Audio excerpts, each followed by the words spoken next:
Չալարեցի, գիտեք, չալարեցի ու բռնեցի ու լսեցի, թե ինչա իրականում բնօրինակում ասել J.D. Vance-ը։ J.D. Vance-ը ասել է, որ 12 միլիոն դոլարով Հայաստանը գնել է անօթաչու թռչող սարքեր, որոնք սաղս էլ հասկանում ենք, որ նույն ճակատագիրն են ունենալու ինչ-որ ռուսական սուվերը, իսկ մետալալում են դառնալու, եւ ըստ էության դա ընդամենը վճար էր իր այցի համար։ Դե այդ մարդը չի գալու ասի, դե գիտեք ինչ կա, 12 միլիոն փող եք տվել, եկել եմ ձեր նախընտրական քարոզարշավին մասնակցելու համար։ Պետք է ինչ-որ տենց հայտարարություն աներ, այդ թվում նաեւ իր շեֆին զեկուցելու համար ու որոշել է ասի, որ Հայաստանը պարտավորություն է ստանձնել 9 միլիարդ դոլար փող տա Ամերիկային, որպեսզի Ամերիկան Հայաստանում դնի մոդուլային ատոմակայան։ Հիմա պրակտիկան ցույց է տալի, որ սա եւս մի աշխարհացունց ծրագիր է, որը մոռացվելու է մի շաբաթ հետո։ Սրանում կարանք վստահ լինենք։ Ու նույնիսկ չխորանանք թվաբանության մեջ, համեմատության համար ասեմ, որ ներկայիս ատոմակայանի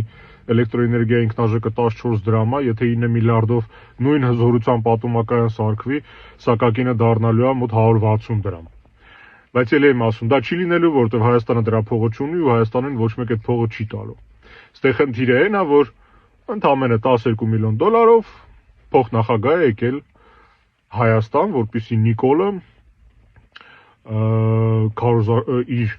քարոզչության մեջ դա օգտագործի գալիք ընտրությունների շեմին։ Ոստեղ ես բռնացրեցի ինձ հերթական անգամ այն մտքի վրա, որ Նիկոլենց գլխավոր զենքը իրանց աներեսությունն է։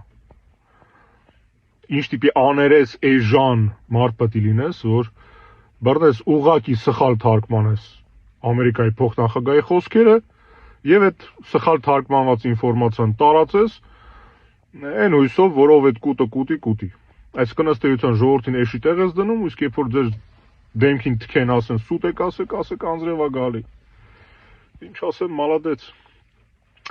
Իմիջիալոց եւս մի հետաքրքիր դրվագել էր եղել։ Թրիպի վերաբերյալ հարցին պատասխանելուց J.D. Vance ասաց, որ դրա ֆինանսավորումը տեղի ունենալու տարածաշրջանային գործընկերների հաշվին։